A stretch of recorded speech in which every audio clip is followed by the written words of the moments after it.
tumeweka magari ili tuweze kutembea, na hii ni kitu ambayo imetusaidia sana. Now when it comes to matters in this country, wanasema if you read Jeremiah 5:21, inasema, hear this, you foolish and senseless people, who have eyes but they can't see, they have ears but they can't hear. Ni nani aoni viwanja ambazo umejaribu kutengeleza? Ni nani aoni? Ni nani, Your Excellency, aoni mabarabara zile ambazo umejaribu kutengeleza? Sisi kama club tunaweza decide, tunaona barabara inakuja, tunaweza decide, tunaweza weka home game yetu Nakuru, na tutafika kwa mwendo wa kasi na polepole na utaratibu, kwa sababu barabara ni mzuri. Na sisi tunaangalia ile mambo ambayo unafanya. Ukiangalia sports, it's just the other day you hosted our rivals here ambao tunapigana nao zaidi. Waliponea chukuchuku kidogo pale, waliponea sana. Tungekuwa tumebeba hii kikombe, tungekuja hapa na kikombe, lakini tunashukuru umetukaribisha bila kikombe kwa sababu unatupenda. Na unajua wewe ndio fan number 1. Nikiangalia register pale kama secretary naangalia, na inakuwa namna gani hii mambo inaenda namna gani. Asante sana, umetukaribisha na tunashukuru. Ukikuja kuangalia Migori wamekuwa hapa, ukikuja kuangalia Starlets wamekuwa hapa, sasa AFC tuko hapa. Tupige makofi jamani. And you know, AFC has got the largest fan base. Na rais saa zingine tunapotea kidogo, na mimi ningesema uweze kutusamea kwa sababu ni wale ambao wana macho lakini hawaoni. But at this particular time, without wasting a lot of time, because I know wewe ni mtu mchapakazi na tunajua unachapa kazi. One thing that I would like to say, we are ready, Your Excellency, through our branches, because we've expanded. Actually, I'm just saying 120 because we know that those are the branches that we can lay our hands on. As we expand, we know, Your Excellency, through these branches, we'll be able to talk to our people so that they may see. We want a government that votes for sports. We want a government that loves people who are doing something. At the end of the day, watapata kitu. Wewe mwenyewe umewa-encourage. Au watu wakitoka hapa waende huko nje, wanaenda wanapewa pesa nzuri, na ekonomi yetu ambayo ukiangalia vizuri, if you do your statistics, Your Excellency, the talent comes from 2 communities, unfortunately. Na hiyo lazima tutakubali. Iko Wajaluo na iko Waluya. Na hao watu wakiungana, Your Excellency, najua hata hapa mbele mambo itakuwa sawa sawa.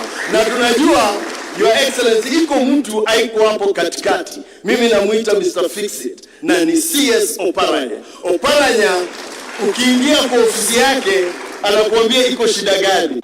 Unamwelezea shida, anashika simu, anapiga. Ikishaisha anakuuliza iko mambo mengine. Unafikiria, unasema iko nini, nitaambia waziri. Lakini sasa kwa sababu pia ni mchapakazi, tunamwacha. So with that I've said, I know the time is limited. God bless you so much, Your Excellency. Nimeshukuru kwa kukaribisha. Asante. Thank you, Bwana SG. Your Excellency, for a minute I thought he was a preacher. Ni kama alikuwa anahubiri, na I was a bit worried when he said foolish. Kumbe ni wale hawaoni ndio anaita foolish.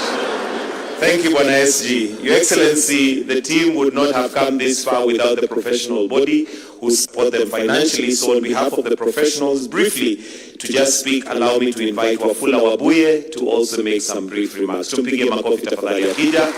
Karibu.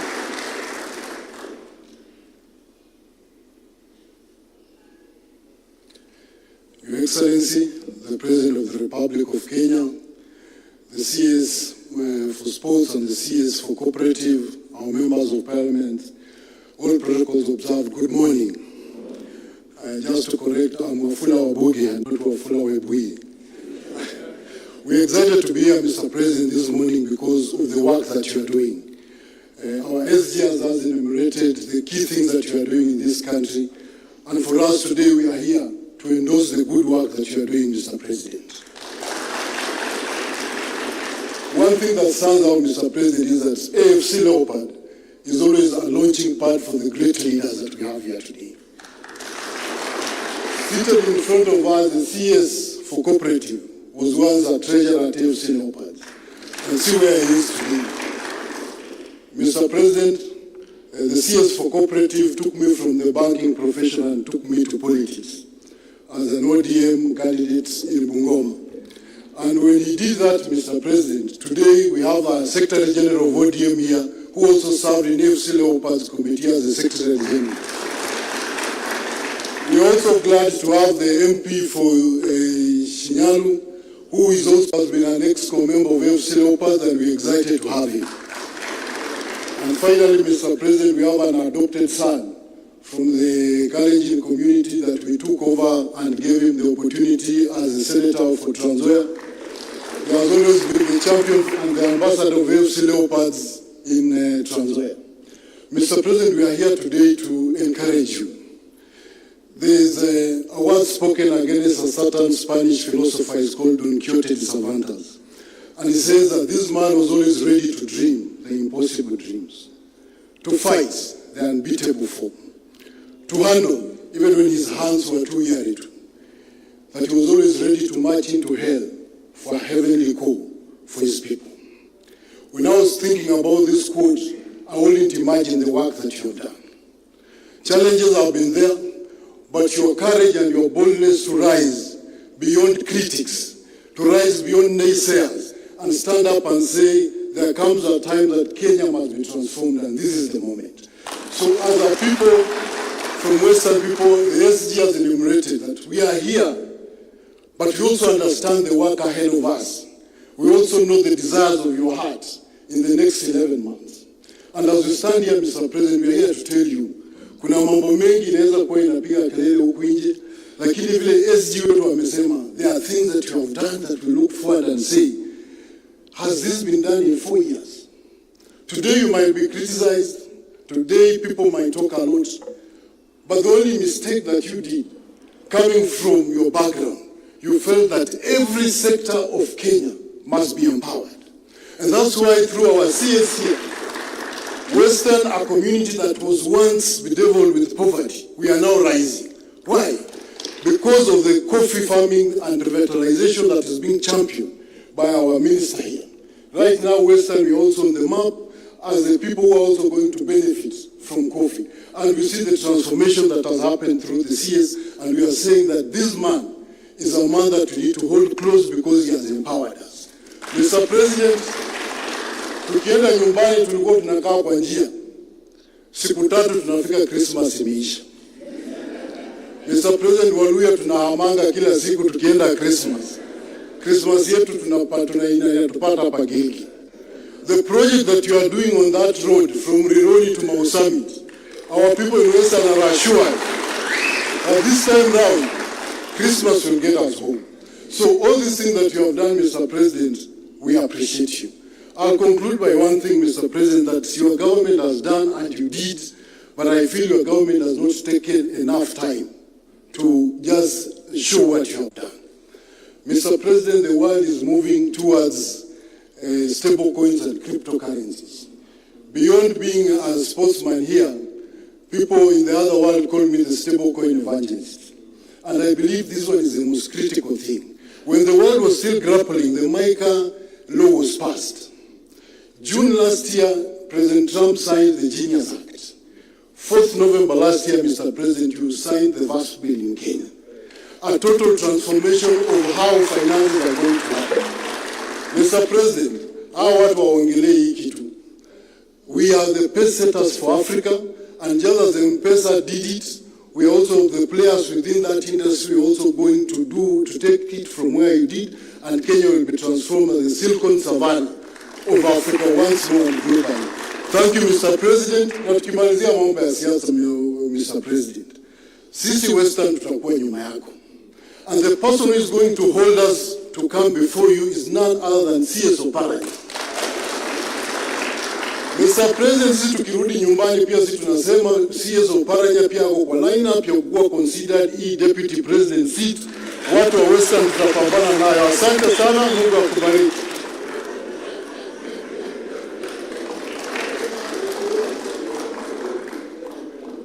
Thank you, Bwana Wabuge. Your Excellency, how we have moved from football to deputy president remains a mystery, but labda ni vile mpira iko. Your Excellency, at this point, allow me to welcome the CS Oparanya to also now take over the program. Tupigie makofi tafadhali. Akija, karibu sana waziri. Your Excellency, the President of the Republic of Kenya, my colleague, CS Sports, na wana AFC.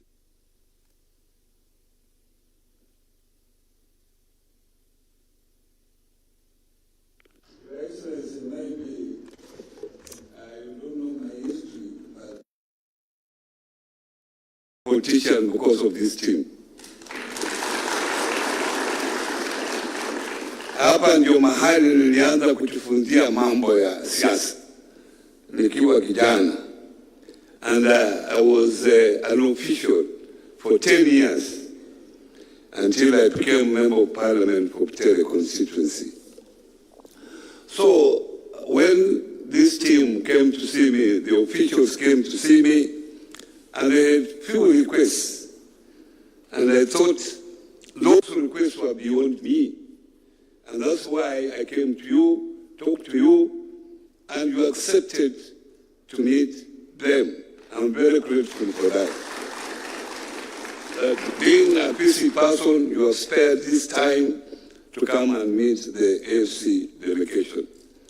But within my meetings also, I thought in politics there are also officials who are there, who are still supporting this team. And we have Mr. Shinali here, the MP for Ikolomani. When I was the vice chair, I was the treasurer, then I became vice chair of the team. He was the committee member that time. Small man, but good player also at that time. And then later on, Catherine Omanyo here became the lady secretary general of the club, but through a coup. That was history.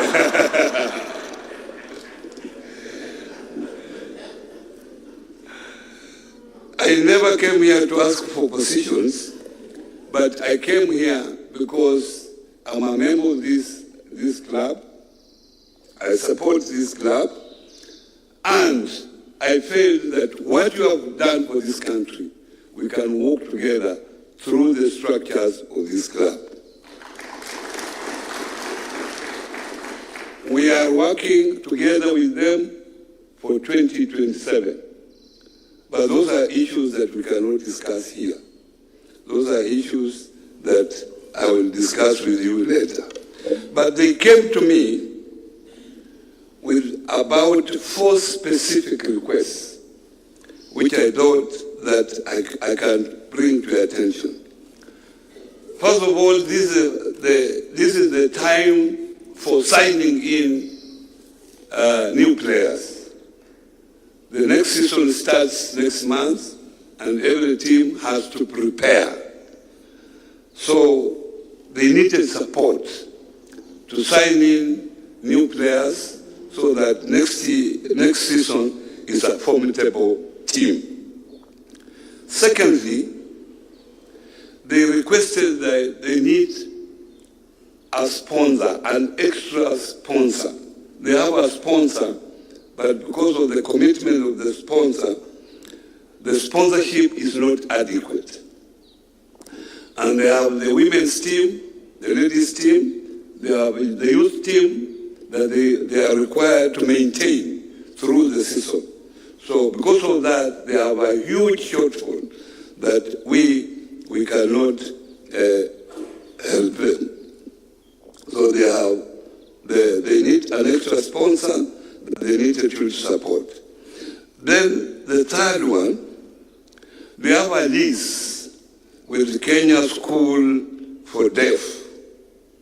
It's a government school, that's where they practice, and they thought that being a government institution, the government could improve that particular institution so that there are facilities that they can practice.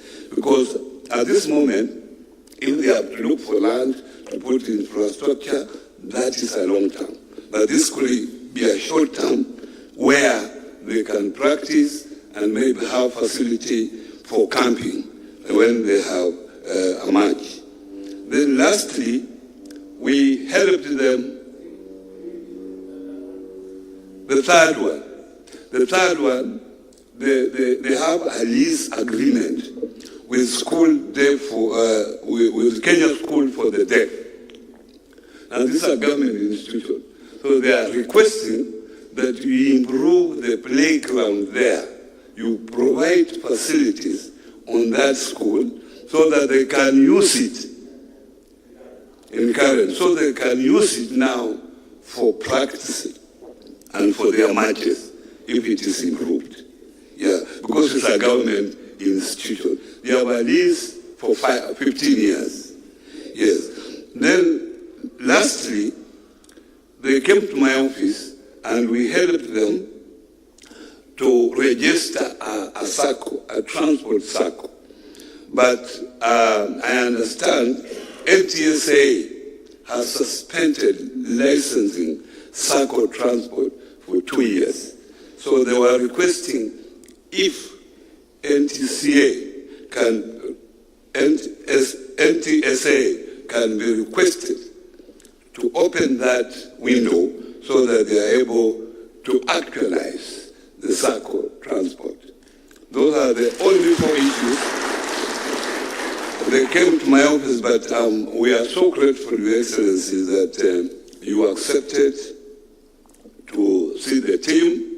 And because of that, I had also to request my colleague, because angefikiria sasa mimi namjimba hapo chini, nikamwambia no, I'm taking a team to see the president. The president has already accepted, but can you come over? There might be something for you to say. So if you can come and say something, my colleague, Asante, Karim, Asante sana.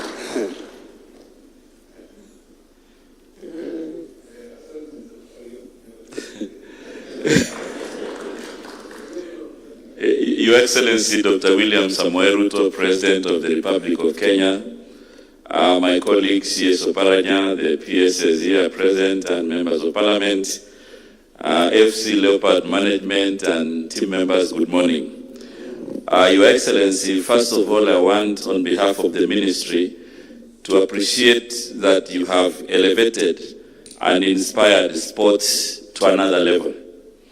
This week alone, you have had, this is the third breakfast you are having with the sportsmen and women. Yesterday we were here with the starlets and the junior starlets, and now before us here is AFC Leopards, a team which has been an epitome of greatness, of success, consistency, and resilience in our country. This AFC Leopards has been a role model, to many teams in the country. And even as we were doing CHAN and now to AFCON, we know that there are many players, who will come from AFC Leopards. And therefore, Your Excellency, we in the sports fraternity don't take it for granted, because you are the first president who has been deliberate on matters sports, not just in the area of infrastructure, but also in talent development. I'm sure if we did an interview here, many of you will say that this is the first time to visit Statehouse, courtesy of our President, Dr. William Samoei Ruto. So, Your Excellency, I think we'll be waiting for further directives from you. We are ready to implement the support to AFC Leopards and other teams that you will direct us.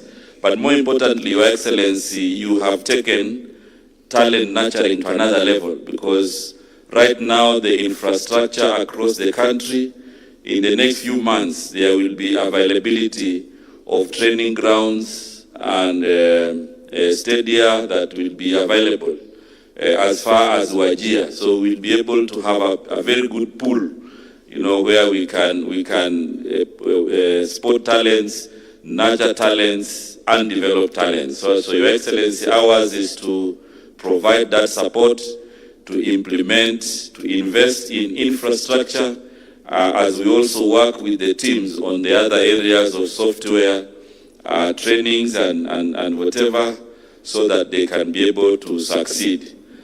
Kwa hivyo, Your Excellency, nikimalizia, AFC Leopards ni timu ambayo tumeipatia heshima sana.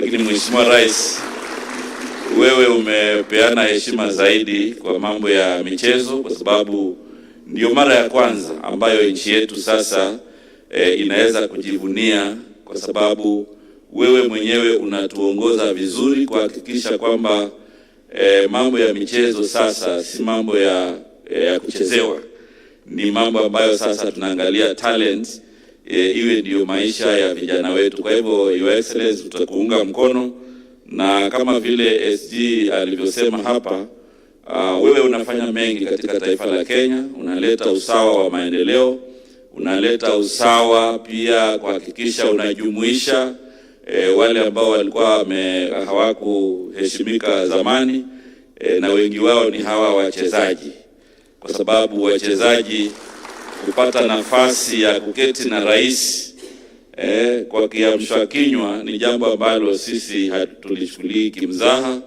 na ndio maana naungana mkono na yule alikuwa anasema hapa kwamba tukuunge mkono zaidi tunapoendelea, kwa sababu maendeleo mengi ya michezo ambayo umeanzisha sasa si mambo ambayo yataisha tu na mwaka mmoja, yanahitaji muda mrefu. So that transformation, Your Excellency, requires that we be consistent in your leadership, and that is why we are rallying Kenyans to support your efforts in the transformation of your country.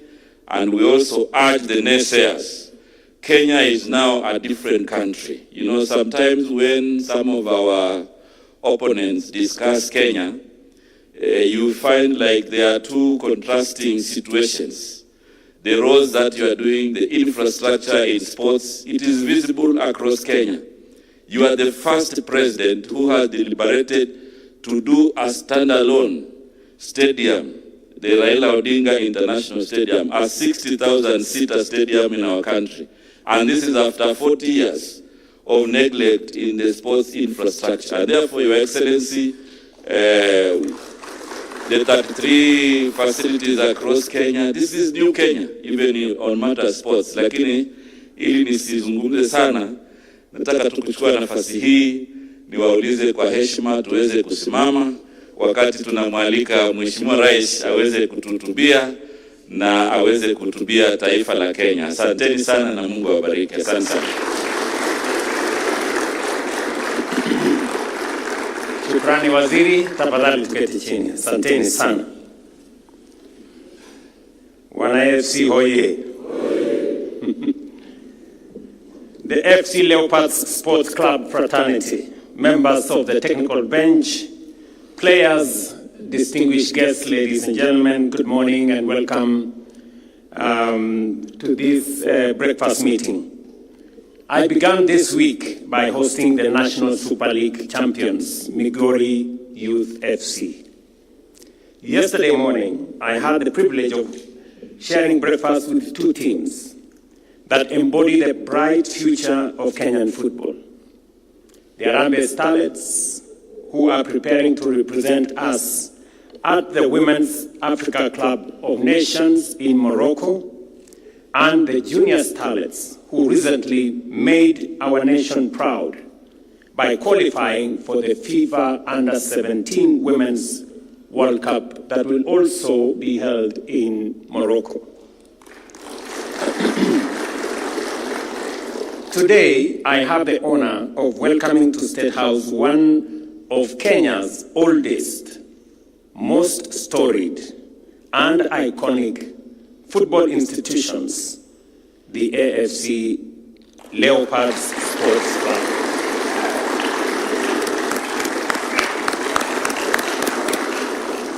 Karibuni sana. Some may be asking a fair question. Why is the president spending so much time with sportsmen and women? My answer is simple. because there is no better investment than the future of the young people of our nation. These arrangements and engagements are neither ceremonial nor incidental. They are certainly not a diversion from the rest of government work. They are, and they form, a serious part of government work. Sports is one of Kenya's greatest untapped economic opportunities. For too long, we treated it as an entertainment. We cheered, we celebrated, we went home. Countries that treat sports as a recreation produce athletes, but countries that treat sports as an industry, they create jobs, wealth, and global influence. Kenya has chosen the second path. We are not only going to enjoy sports and have athletes, whether they are footballers or they are marathoners or all the other people, but we have chosen the deliberate path that sports is going to be serious business. And that is how we are going to create opportunities for employment for our young people, create wealth, and also wield influence as a nation. It is the reason why we are hosting AFCON, and it's the reason why we are looking into a future where Kenya can be the place where global sports can be hosted. We no longer see sports merely as recreation. We see it as an employer, as enterprise, a platform for youth empowerment, a driver of national unity, and a serious pillar of the economic transformation agenda. It is therefore fitting that today we celebrate one of the institutions that has helped shape Kenyan football for more than 6 decades. Few clubs seriously embody the history, spirit, and resilience of Kenyan football like AFC Leopards. Founded in 1964, through the coming together of several community clubs, Ingwe was built on a simple but enduring belief that unity creates strength. More than 6 decades later, that belief still inspires millions of supporters across Kenya. 12 league champions, 10 domestic cup titles, and 5 Sekava crowns have earned AFC Leopards its place among Africa's greatest football institutions. Those achievements were made possible by generations of remarkable footballers, of course, like Joe Kadenge, Wilberforce Mulam, Mohamed Abbas, Joe Masiga, and many others whose brilliance inspired countless young Kenyans to believe that talent, discipline, and teamwork could transform lives. Yet your story, like that of every great institution, has not been a straight line. There were years of financial strain, administrative setbacks, coups, as has been said, and seasons when success seemed very distant. I remember on one occasion I was invited to Crown Hotel to raise funds for this great institution. And it wasn't very well organized, and therefore we didn't succeed. So I understand that there's been up and downs, but I am very happy that you are a very resilient club. Because institutions are not defined solely by absence of adversity. They are defined by their ability to recover. This season, by finishing runner-up in the FKF Premier League, you proved that recovery is exactly what is underway for this great football club.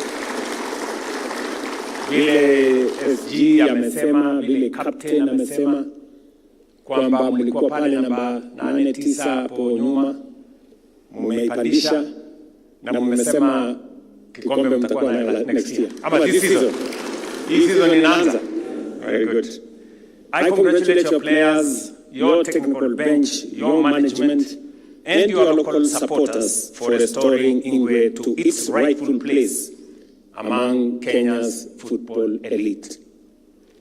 That is where you belong. But do not stop there. I challenge you to aim even higher.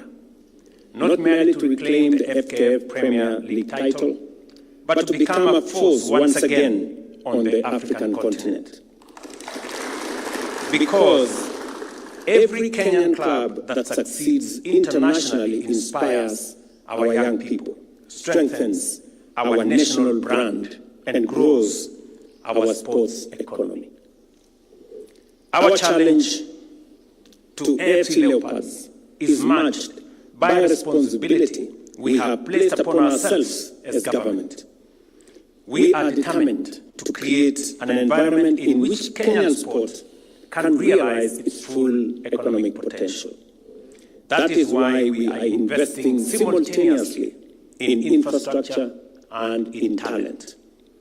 The Raila Odinga Talanta Stadium is nearing completion, while modern stadia are rising across Kenya, not only as venues for competition, but also as centers of enterprise, innovation, and community development. At the same time, we are strengthening the talent pipeline. And before I go there, we will not only have a pitch, and Minister Vuya has said, Talanta Raila Odinga Stadium is a football-only stadium.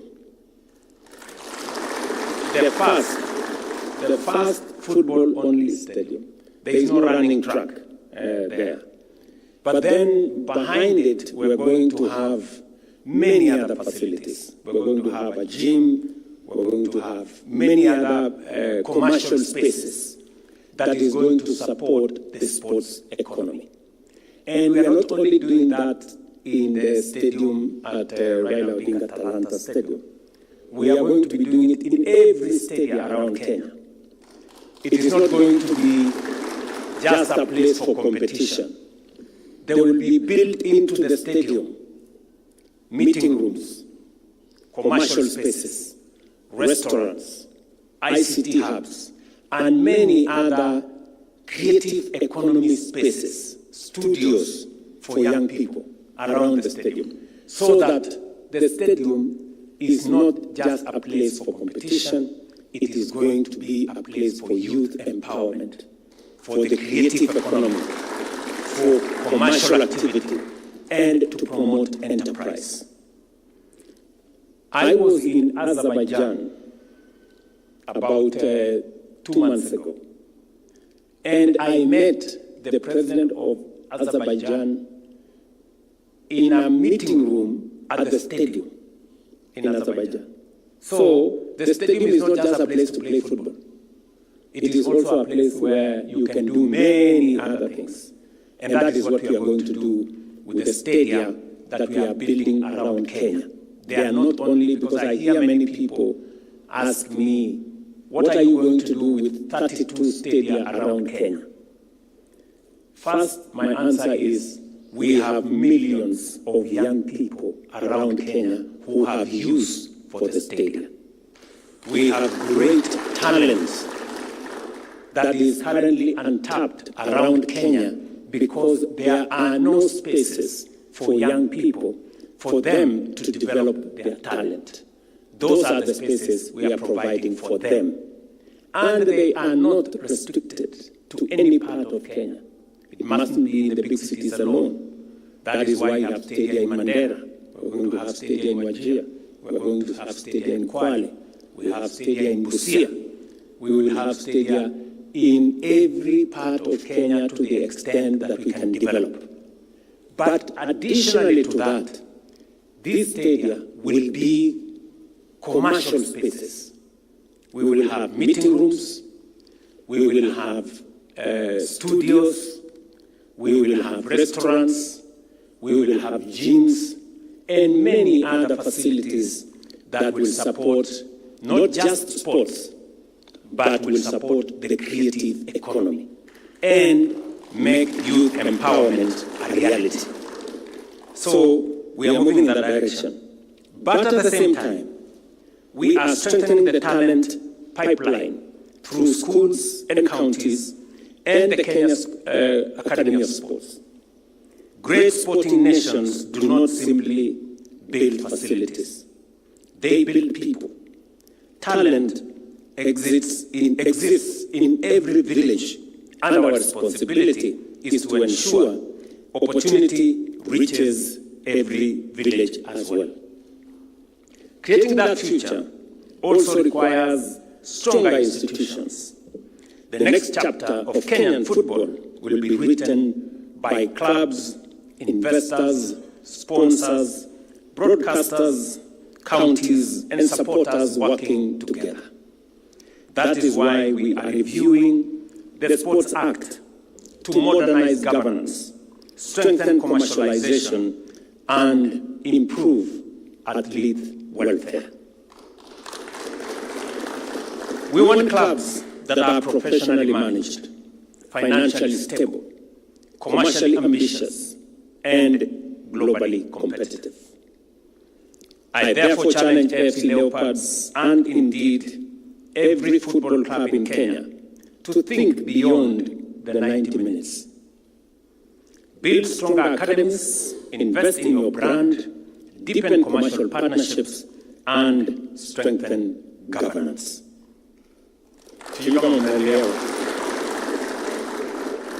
Because people and sponsors and supporters will appreciate if the club is run well and professionally.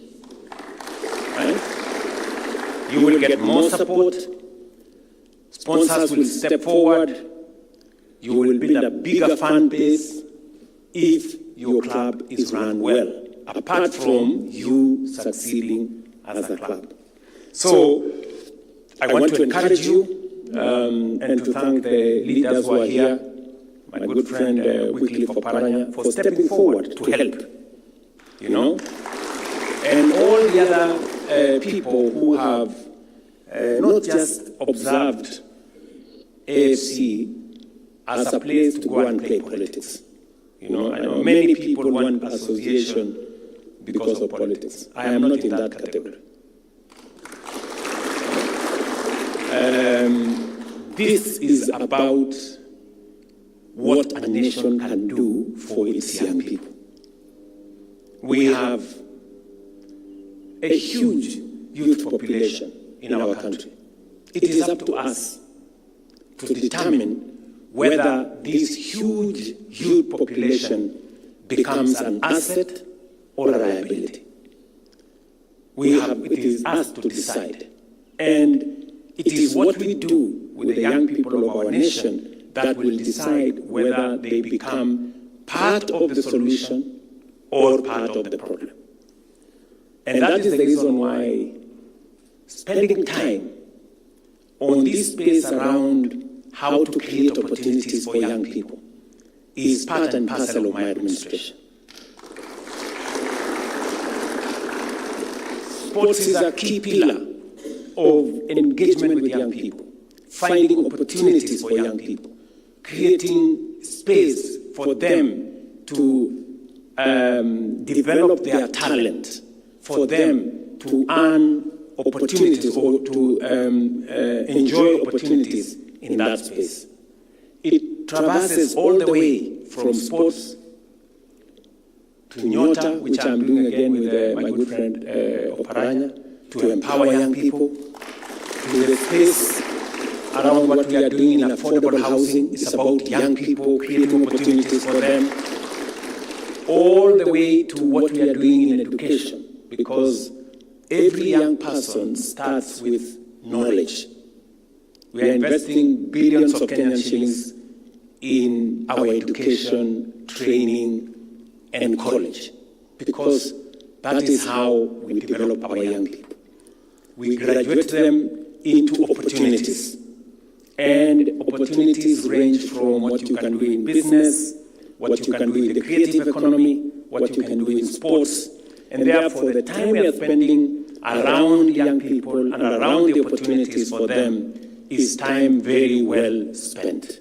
And that is why I'm very proud that this morning I am meeting one of the historic clubs in Kenya, the AFC Leopards.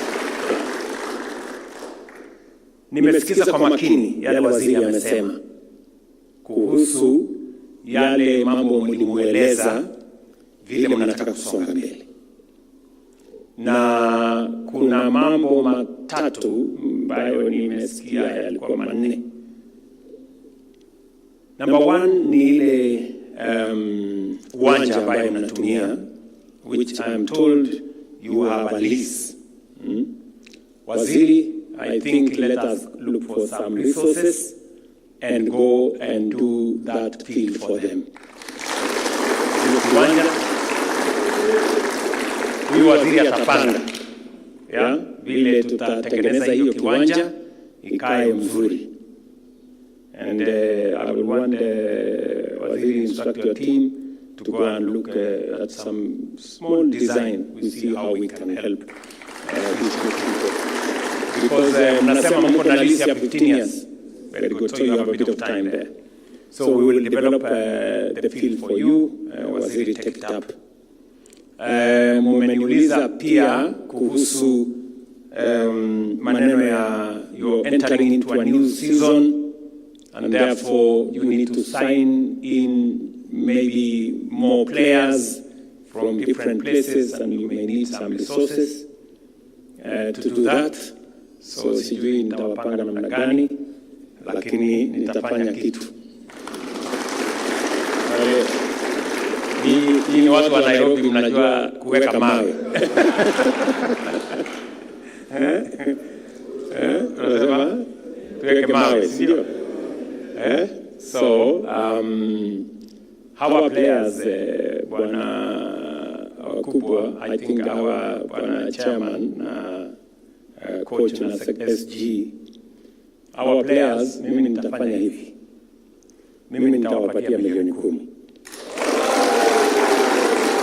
Lakini kwa hiyo milioni 10 our players wapate milioni 5 wajipange hapo. Hiyo milioni 5 ingine mtumie kusign new players. Lakini hao watu wapate kitu ya kwenda naye nyumbani. Si ndio?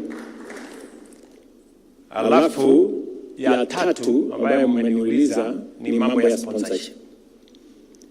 Nimeuliza nafikiri mwenyekiti patron, nimeuliza patron hapa, akaniuliza mko na sponsorship ya milioni 75 kila mwaka kutoka mahali fulani. Kwa hii mwaka nitapanga ili tujaze iwe milioni 100.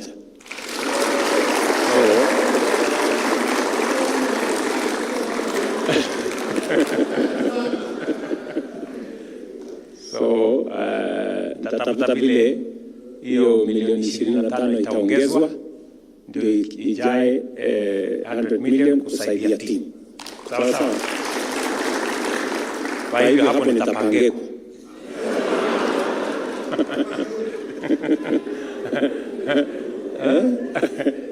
Hapo nitapangeko, si ndio? So I think and then there was the last thing, they formed a club, they formed a SACCO. I will discuss with Waziri on how your SACCO can be registered.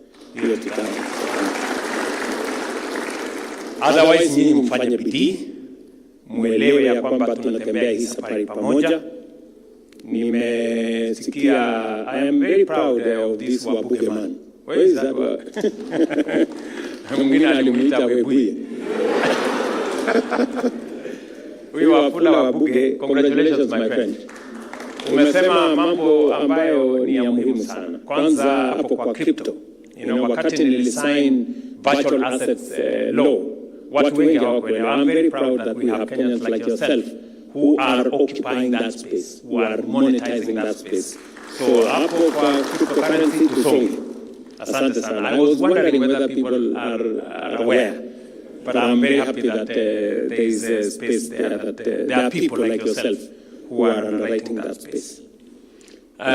Mumesema vile vile ya kwamba katika taifa letu la Kenya kuna mambo ambayo hayakuwezekana pale nyuma, na kwa muda mrefu tumekuwa tuking'ang'ana vile tunaweza kubadilisha nchi yetu. Na nimesema mara kwa mara ya kwamba hatuna sababu kama taifa kutokuwa kama nchi ambazo zilikuwa pamoja na sisi miaka 60 iliyopita.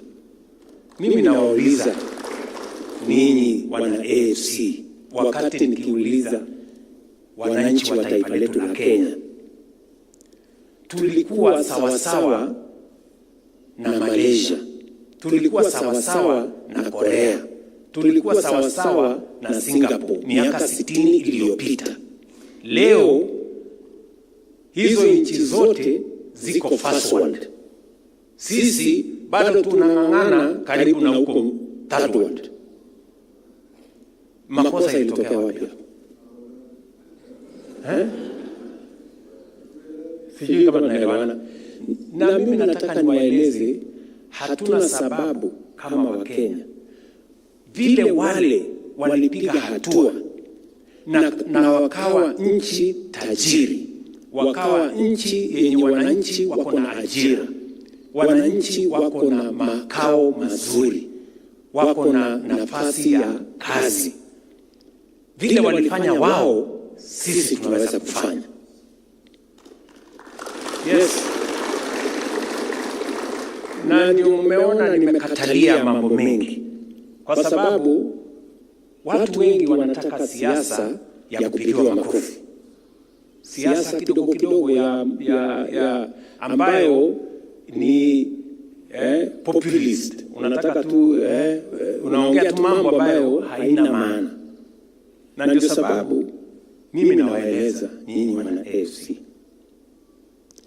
nikiwaeleza wa Kenya, nchi yetu hii ya Kenya, wakati wetu sisi, in our generation, tunaweza kutoa nchi yetu mahali ilipo sasa tuipeleke first world.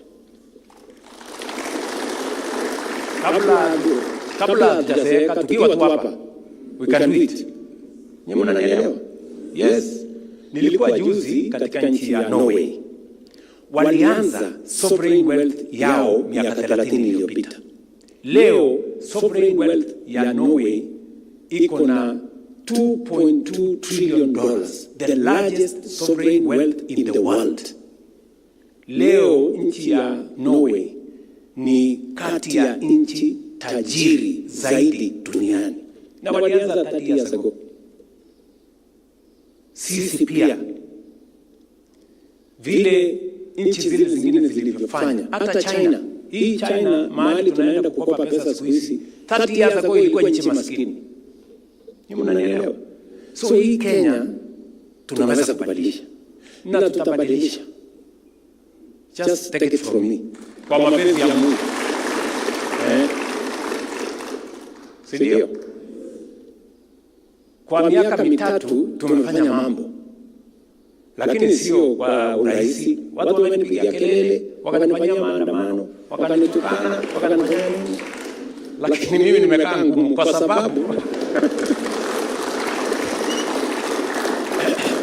sababu nchi haiwezi kubadilika bwana bila ya mtu kuwa mkakamavu. Sijui kama naelewana.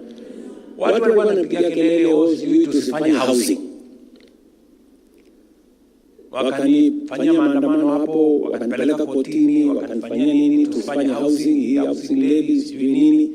Wewe umekuwa Zakayo. Leo nyinyi ni watu mnaishi Nairobi. Nairobi inabadilika kama ibadiliki. Hii Kibera imekuwa ikitusumbua hii. Si leo inajengwa. Si Madale inajengwa. Si Nairobi, hapa Nairobi peke yake tunajenga nyumba 80,000, 80,000 houses in Nairobi. Kila sehemu ya Kenya, enda Kakamega, enda Bungoma. Bungoma tunajenga one of the largest housing estates in Kenya. Kisumu, Migori, Garissa, Kiambu, Eldoret, Nakuru, every part of Kenya tunajenga leo. Kwa sababu gani? Kwa sababu tuliamua kuwa na housing fund, tuwe na housing levy. Pesa zetu za Kenya ndio zinatusaidia kujenga taifa letu la Kenya. Kama mimi ningekuwa mtu muoga, nipigiwe kelele, nifanywe maandamano, nipelekwe kotini, niwaachane na mambo ya housing, tungekuwa tuna chochote cha kusherehekea leo. Leo mbali na kujenga hizo manyumba, vile vile tunajenga markets.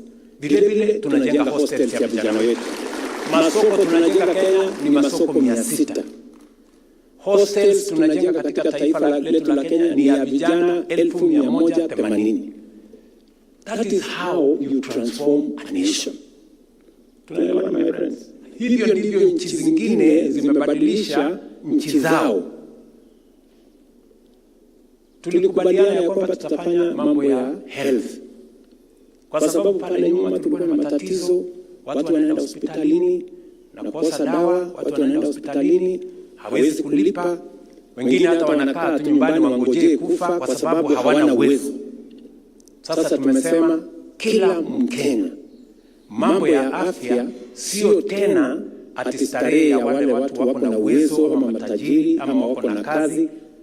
Afya leo tumesema iwe ni haki ya kila Mkenya. Na bima ya afya ya SHA isimamie kwa kiasi kikubwa malipo pale hospitalini. Hivyo ndivyo tutabadilisha nchi. Kama tunaelewana, mabarabara tumesema tunajenga. Na tunatumia akili kujenga hizi barabara. Hii barabara ya Mau Summit hii tunaongelea saa hii, kama tungengojea pesa ya serikali ya Kenya hatungejenga. Lakini tumetumia akili na mbinu. Leo tunajenga na pesa yetu na pesa ya wawekezaji. Hivyo ndivyo tunabadilisha taifa letu la Kenya. Sikizeni bwana. Juzi nimesign hapa bill mwaka huu 2. Sasa ni sheria. National Infrastructure Fund na Sovereign Wealth Fund. Kwa sababu nchi zingine zimefanya hivyo ndio wakapiga hatua ya kwenda mbele. Leo kwa National Infrastructure Fund tuko na pesa ambayo itatusaidia kujenga barabara, kujenga airport, kujenga seaport, kuweka logistics, kuongeza stima na kuongeza mambo ya irrigation. Tumesema hiyo ndio safari tunatembea. Hivi karibuni tunataka reforms ya education inasonga mbele. So nawauliza nyinyi wana AFC. So nyinyi mtangangana mulete hiyo ya league. Mimi nataka niwaambie hata ingine nitangangana tukutane. Tukutane hapa next year. Sina maana hiyo. So mambo ni hayo na nimefurahi sana kuwaona. Asanteni sana kwa kunitembelea. Najua nyinyi ni watu mko na shughuli nyingi. Na pengine kupata nafasi ya kunitembelea haiwezi kupatikana kila mara. Lakini mkipata nafasi nyingine kidogo, mnitembelee tena.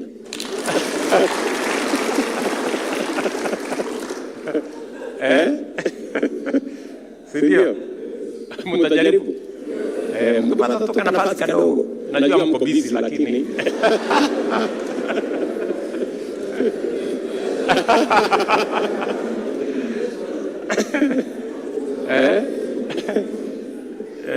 na najua wakati nilikuwa nafanya hii appointment nikaambiwa hao watu wako busy sana.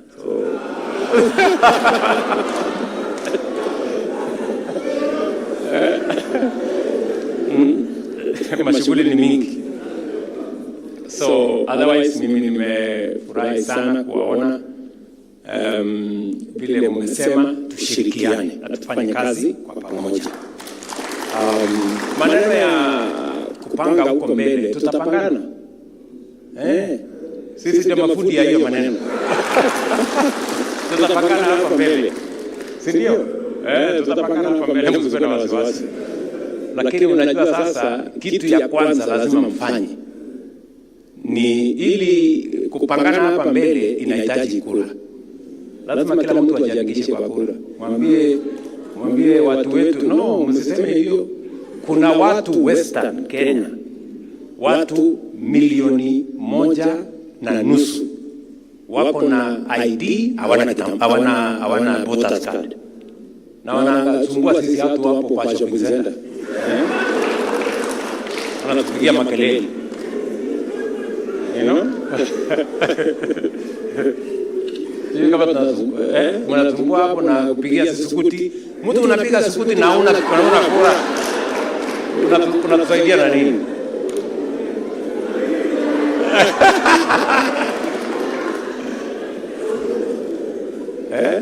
Sijui kama tunaelewana. So nimekubaliana na hawa dosi.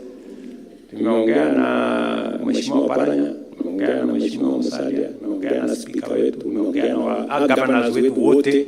Nimewaambia safari hii tunataka kila mtu ajiandikishe kama mpigaji kura. Yes.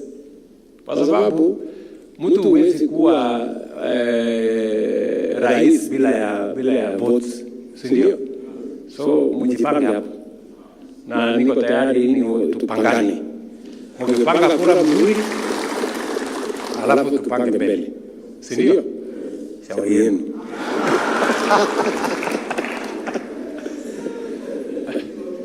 Tumeelewana? So otherwise nimefurahi sana kuona. Mnipatie kwa chai. Niko chai hapa. Okay. Tasema ongeze chai nyingine. Otherwise asanteni sana na watakia heri wakati mnaenda kupanga mambo ya kwenda mbele. Waziri anajua vile atafanya na hiyo nyingine Mungu atatujalia ndio tuweze kufaulu. I wish you well. Once again, congratulations AFC Leopards for an outstanding season. May Ingwe continue forever. Asante sana. Haya basi, tujaze makofi tafadhali kwa rais.